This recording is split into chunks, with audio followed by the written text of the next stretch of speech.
তোমাদের রানী সিরিয়ালে রানীর স্বপ্ন পূরণ করতে পাশে দাঁড়ালো ভূমি আন্টি। হ্যাঁ বন্ধুরা, তোমাদের রানী সিরিয়ালে তোমরা এরকমটাই দেখতে পাবে। রানীর যখন মেডিকেলে ভর্তি হওয়া আটকে দিয়েছে আর পড়াশুনো, সেই সময় রানী ভূমি আন্টিকে ফোন করে ডাকে আর ভূমি আন্টিকে শিখিয়ে দেয় যে রানী কিভাবে কলেজে যাবে। এরপর ভূমি আন্টি রানীদের বাড়িতে আসে। ভূমি আন্টি বলে, আমি এদিক দিয়েই যাচ্ছিলাম, তাই ভাবলাম রানীর চেক আপের ডেট আছে, তাই রানীকে সঙ্গে করে নিয়ে যায়।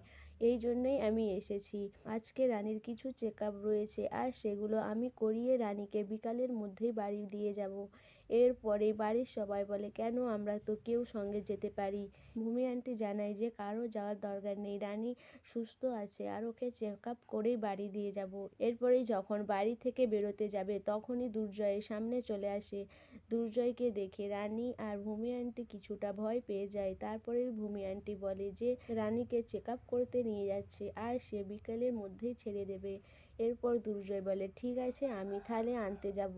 কিন্তু রানী দুর্জয়ের উপরে রাগ আর অভিমান থেকে বলে যে না, আমাকে আনতে যেতে হবে না, আমি নিজেই চলে আসব।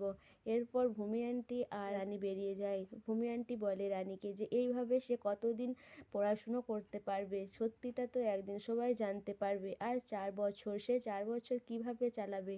রানী বলে, প্রথম দিনকার আমি ক্লাস করতে যাচ্ছি আর সেটা নিয়ে কোনো ঝামেলা হোক আমি চাই না, তাই আমি আজকের দিনটা লুকিয়ে যাচ্ছি। আমাকে কিছু একটা ব্যবস্থা করতেই হবে যাতে আমার পড়াশুনোটা আমি চালাতে পারি। এদিকে পিঙ্কি বৌদি আড়াল থেকে দেখতে থাকে। পিঙ্কি বৌদি ভাবে যে এদের কিসের এত কথা। এদিকে অন্বেষা ভাবে রানী হয়তো মেডিকেলে ভর্তি না হতে পারার জন্য হয়তো বাড়িতে বসে কান্নাকাটি করছে।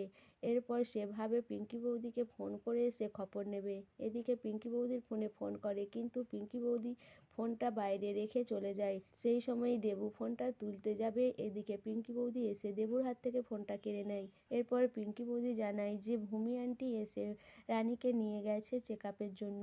আর এই কথাটা শুনেই অন্বেষা ফোনটা কেটে দেয়। তারপরেই অন্বেষার মনের মধ্যে সন্দেহ হয়। অন্বেষার লোক লাগিয়ে খোঁজ নেয়।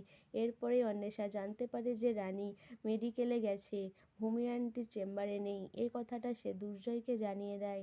এরপর দুর্জয় অন্বেষাকে বিশ্বাস করতে চায় না, কিন্তু অন্বেষা জোর করে দুর্জয়কে মেডিকেলে নিয়ে যায়। এদিকে মেডিকেলে ক্লাস শুরু হয়ে যায়। রানীকে প্রফেসররা জানায় যে রানী এই অবস্থায় ক্লাস করতে পারবে তো। রানী জানায় সে পারবে, সে সন্তানের জন্মও দিতে পারবে আর ডাক্তার হতেও পারবে। কিন্তু দুর্জয় চলে আসে। দুর্জয় বলে, না, আমি তোমাকে বারণ করেছিলাম না, তুমি তবু এখানে ক্লাস করতে এসেছো।